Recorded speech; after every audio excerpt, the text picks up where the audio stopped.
You're about to watch one of the most influential thinkers of the 21st century, the man who virtually founded the personal development and self-help industry, and in the process, transformed our understanding of the human mind. His name is Richard Bandler. As the co-creator of neuro-linguistic programming, or NLP, he's improved the lives of millions across the world through his seminars and self-help products. His works have been translated into over 20 languages, and his books, CDs and DVDs regularly top the self-help charts. NLP is about getting the best procedure from the people who have succeeded the best at any task and teaching other people to do it. It's about having lessons that tell you how to design the inside of your head just like you would design the inside of a room. Dr. Bandler personally trained to NLP Master Trainer level the internationally acclaimed lifestyle guru Paul McKenna. And motivational powerhouse Anthony Robbins freely acknowledges that NLP has influenced his own work. I think the tools I've created are evolutionary in nature. We've never had a way to think about how we think. Being trained primarily as a physicist taught me to think in terms of how things work in systems. I used to design compiler systems, and that technology of teaching machines to do what humans did got me the idea that we could teach humans to do what other humans did by looking at the process, not the content.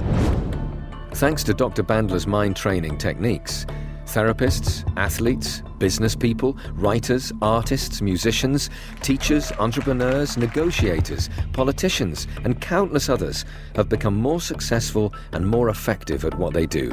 NLP has even inspired and been featured in TV hit series. Through NLP, millions have become assured and more self-confident, fostering a positive outlook on life that's freed them to achieve their goals and fulfill their ambitions.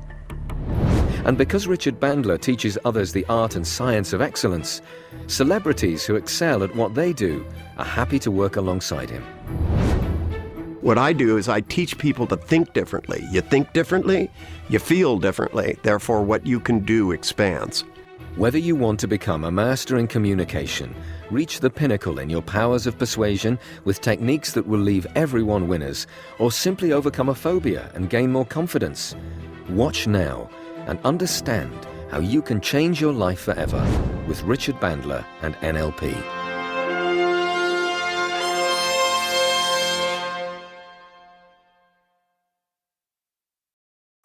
Celebrity chef Альдо Zilli has been running successful restaurants in London's West End for over 30 years. It's a far cry from his humble beginnings growing up on a farm in Abruzzo in Italy, and he has his mother to thank for his love of cooking. My mum was always cooking for 10 people every day because there was 9 children and a husband. So I suppose I was with her, I was the youngest, so I was always with her cooking and helping her. And she did influence me, I suppose, a lot because at the age of 8 I was making pasta, at the age of 12 I was making stews, at the age of 13 I was working for a fishmonger, which I got paid in fish, so I'd cook fish every night. So yes, I suppose the family upbringing did influence me quite a bit. I realized I wanted to be a chef quite later on, actually, probably at the age of 21, 22, because at the beginning I didn't really want to be a chef, because I didn't want to be in the kitchen, because I love people, and I wanted to be outside. I wanted to be a concierge in hotels. I wanted to learn languages. And that was my first ambition in life. And then I started cooking because traveling the world, to be honest, you know, if you're a chef, you can, even if you don't speak the language.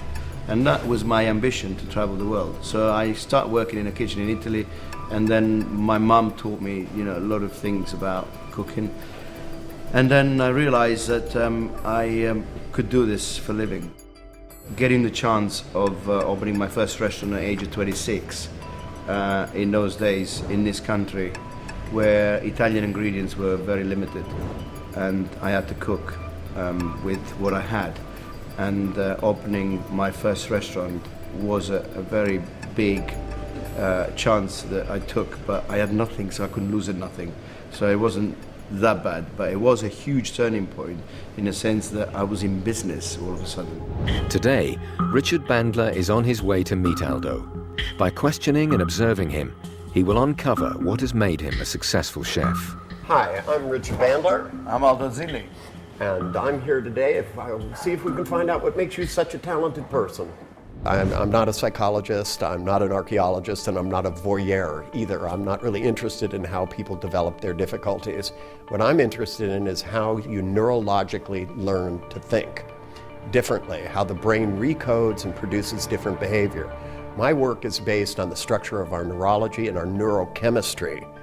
And so I'm only interested in the future. I'm interested where people want to go. My job is to go and find really bright, creative people who are the best at what they do, and get from their mind both the conscious and the unconscious portions of what makes them an exceptional human being.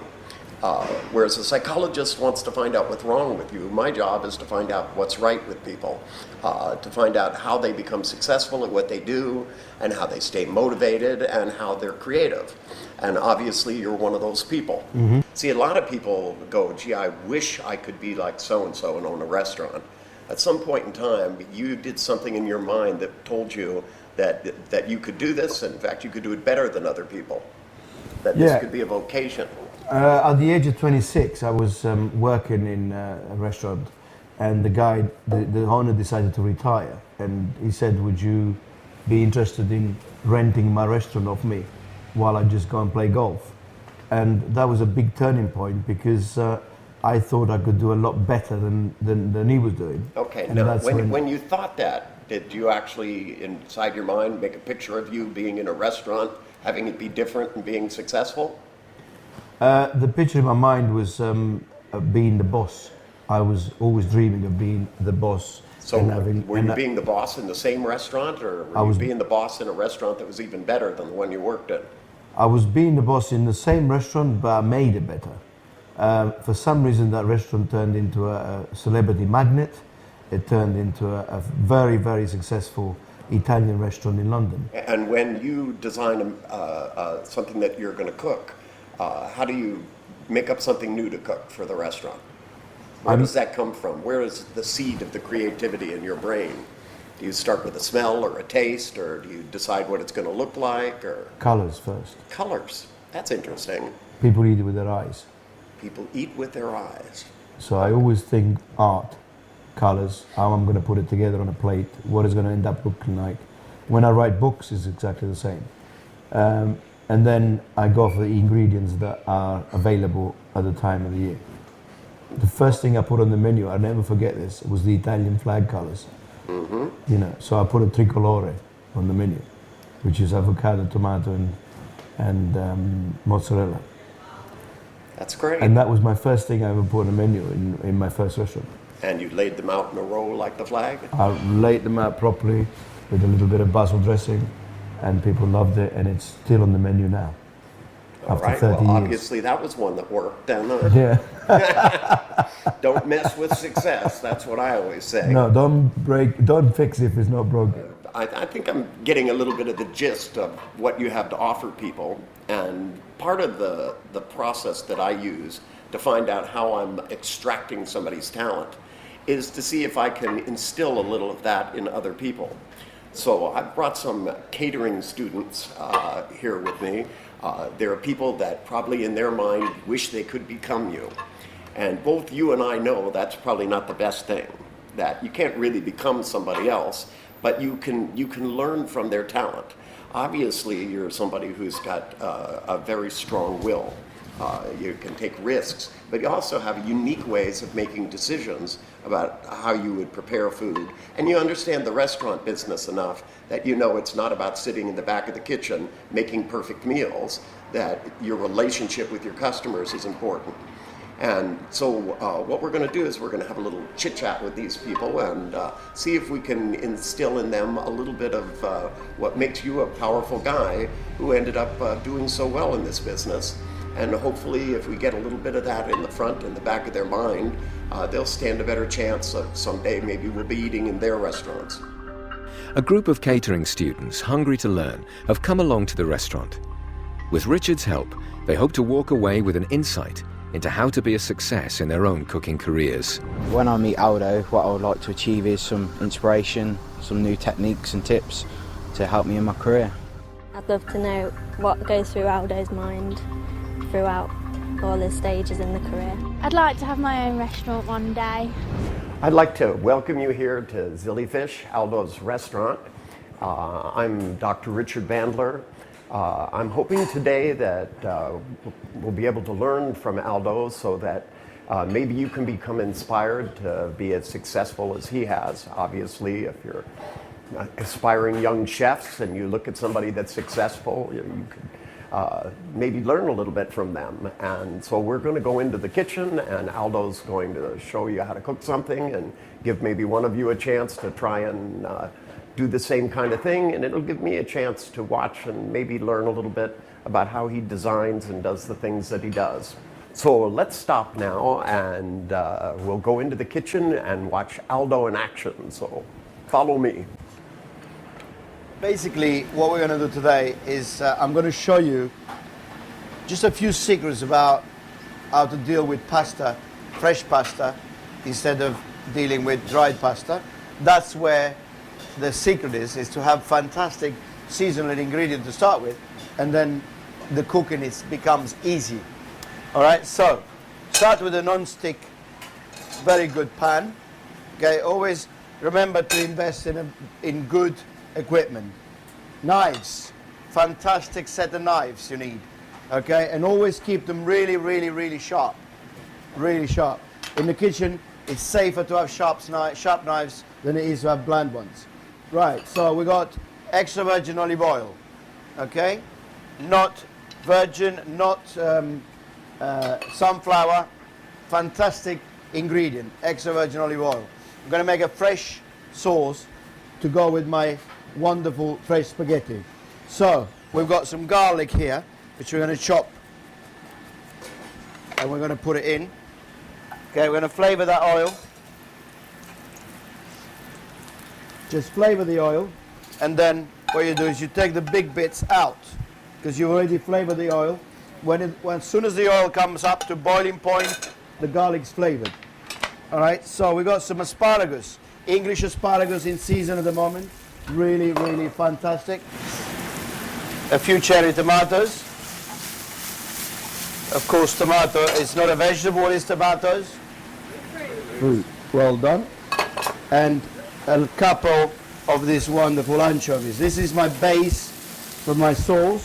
We got some fresh basil, but we're not going to put these ingredients in now, because we don't want to wilt them. We're going to leave them until the end. This is to flavor our food. Okay, so this is going to go in the end, which doesn't take a lot of cooking. Okay, so now we've got a hot boiling water there. We need some salt to put into the water, and we got fresh spaghetti instead of having dried ones. Okay, so these are fresh. Therefore, you put them in the water, and 3 minutes they're cooked. That's all they need, and make sure you keep them al dente when you cook them. Okay, a little bit more extra virgin olive oil here. So simplicity in the kitchen, Italian kitchen, is very important. We let the ingredients do all the cooking for us, because keeping it simple, you'll end up with a great food. Okay, we're going to drain the spaghetti, and then what we're going to do is we're going to put them in the sauce. Okay, we finish the cooking of the pasta inside this sauce.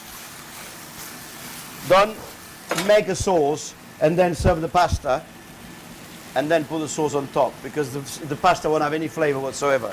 So we need to, now for this pasta, to absorb all our flavors, okay? So, smoked ricotta cheese from sheep. So it's a sheep cheese, and it's a ricotta. Ricotta means cooked twice. Ricotta in Italian means it's been cooked twice, okay? And it's smoked. So that is going to give you all the flavor you need for this wonderful dish. All you need is to melt the cheese, okay? You don't need to cook that cheese. Just melt it and warm it inside that sauce. Then we're going to finish it with my spinach and basil, some extra virgin olive oil. Okay, because you finish off things with extra virgin olive oil, it's absolutely wonderful. And then all the vegetables are not overcooked now. You don't want to overcook anything. Okay, and what you do is you put it on a plate, start in the middle of the plate, and you serve your plate of pasta. You see that took about 3 minutes, and it looks wonderful. The colors, people will eat with their eyes. Okay, so the colors here, to me, that tells me, what does it tell you? Summer, freshness, beautiful, Italian. I want to eat it. You know what I mean? You've got to serve something that people want to eat. And the biggest mistake that everybody makes is they don't taste it before it goes out. When I was in the kitchen, I found that he was really organised. He eats with his eyes as well. He used a lot of colour in the dishes that he did. Well, it's obvious with Aldo that he knows what he's doing. He knows his dish as well, and he knows his colleagues well. I would advise a young person who wants to have a career in my business not to do it for the wrong reason, not to do it for celebrity. Just be prepared to do a lot of hard work. We are constantly having to select what we'll pay attention to, what we'll do, and to time load things. That, you know, if you're at home and you have to do you have to feed your kids, right? You set a time to do it. It's called scheduling. But, you know, there has to be a bigger goal. If you want to start up business at home and you're going to be self-initiated, you have to look into the future. You have to make what you're seeing in the future compelling, which means you have to be able to adjust your fantasy of where you're going to be so it's so strong you feel it in every fiber of your soul. Now that Aldo has finished cooking, one of the keen students gets the chance to recreate the same dish under Aldo's watchful eye. You must be careful that you don't leave the garlic and the chili to burn. So put everything else in there. I was trying to tell them, you know, you need to make bigger pictures to feel stronger about them. When they go home tonight, when they're least expecting it, they're going to look at their pictures and go, my pictures are too small.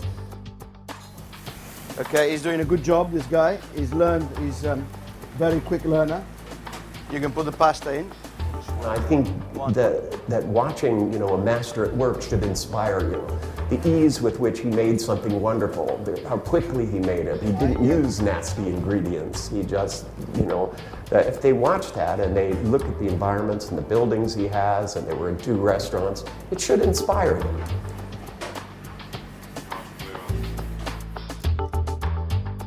Hey, gives 5. Well done. I mean, you watch most celebrity chefs and your brain is going, I could never do that. But he did it very quickly. He showed you how to be prepared. He showed you what to taste for, what to watch for, how long to do things, and I think it was a great lesson. Well done. Get out of my kitchen, please, everyone. With the cooking done, the students now get the chance to ask their mentor questions and find out the best tips of the trade. Okay, now that you have all seen Aldo cook in the kitchen, and this is going to be your chance to ask the great man questions. And it's not about soufflés, it's about success, and it's about planning. And those of you that want careers like his career, it's your chance to learn a little bit. I want to throw in a few things myself, because observing him and talking to him, there are, to me, some things that are obvious. The difference between the confidence with which he talks about cooking and his future was real different than the way you guys are talking and thinking about it. Now, you could wait 40 years to build up the kind of confidence, but very clearly, to me, the way he thinks, if you were to adopt more of the way he thinks, then you could let your own creativity flow through it. It doesn't mean you have to be an Italian chef. But certainly the things that he's described today, even the things about how he thinks about food and that it has to look wonderful, the concept that people eat with their eyes and that he plans food. When he talked to me, he described the first thing that he added to a menu when he owned his own restaurant, looking like the Italian flag. And since that had a strong emotional response to him when he lined up food so that it looked that way, it of course gave other people that emotional response. And if you think about creating a meal and that when it's done, it has to have an impact on people. It has to smell good, it has to taste good, and he said it has to be healthy to be good.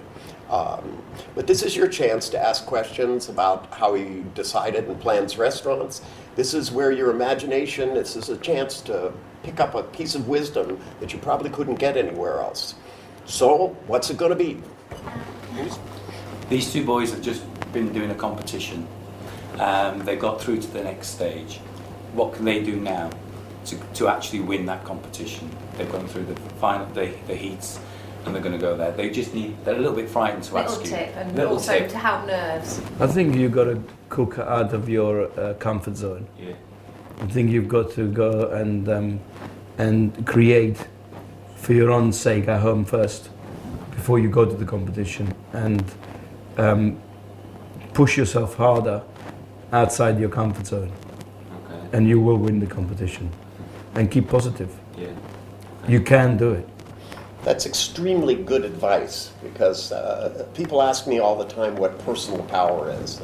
They go to Tony Robbins' seminar, and Tony tells them to face their fears. And when they come to me, they go, what do you think personal power is? And I think personal power is knowing what you do well and knowing what you don't know well, so that you know what to do next. Because, when you get to a certain point, if you just become too comfortable with it, then you just go into this loop and it goes on forever. There are some people as teachers that teach 50 years one time, and some people teach for 50 years. That's what makes a good teacher. And even when he was teaching you guys to cook a meal, you guys said, oh, you did it too fast. And I don't think you can get people to learn too fast. I think that's what gets things to set in. Maybe he missed one ingredient in there, but the fact that it's all done quickly and the brain patterns things together. If you draw figures on a piece of paper and you flip through it, the stick figure will get up with a frying pan and cook a meal. But if you hand people one of those once a week, the brain doesn't pattern it. People learn faster. And when you challenge yourself and you get to the point where you do something well and then you go, okay, I can do this well, what can't I do well? Sort of what you've done, what you thought about when you were young and you carried on now. What is your next step then? What's your next success going to be? Well, I challenge myself every day, and every so often I reinvent myself, because I don't want to sit on my laurels and get old and bored. So at the moment, what I've done is a few months back, I gave up alcohol, cigarettes, and now caffeine, just to challenge myself, see if I can be that person. And what kind of person will I be without all those things I've done all my life? So I've discovered a new me now, and the way I'm going is my future is towards cooking great, healthy food for people to appreciate and staying green. We know you're a very busy chef, so how do you manage all the time with your personal times like that? It's not difficult it's about organization. It's about organizing your head first, and then what you're going to do for the day. I mean, if you think about, I write books, I do cookery programs, I control my kitchens, and I also have a very young family. And I also have exercises to do every day, because unless I do the exercise, my head won't go with me. So I need the strength that I get from the exercise in order to keep myself going. And the advice of no matter what happens, don't give up. It means get that big picture in your mind, keep your eye on the prize, because someday it'll be you sitting here, and there'll be a 95-year-old Richard interviewing you. And the most important thing is to keep going and keep cooking at home, and buon appetito.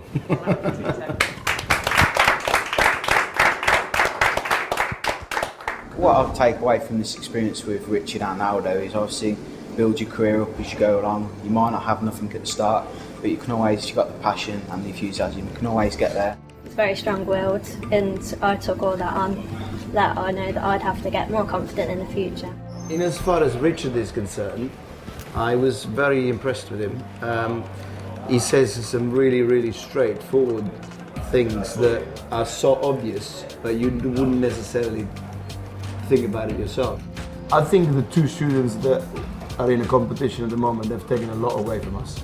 I think they're going to be fantastic in the competition, and I think the guy that cooked my pasta, he will eventually be a great chef. If they go back and look at this, there's some great lessons that sometimes when people are learning to do something, they focus on little tiny things. And the lesson from Альдо is to make the big picture and to make it detailed and precise and to stick to it. You know, the precision with which he thought, the clarity, and the source of his creativity that, you know, that he used every sensory system, smell, taste, colors, to design food. The more you use your internal world, the richer the internal world is, the richer the external world will be. You make plans, and you make them as inevitable as breathing, and then you can't not do it. This has been a once-in-a-lifetime opportunity for these catering students, as Richard has passed on the strategies they will need to make a success in their future careers as chefs.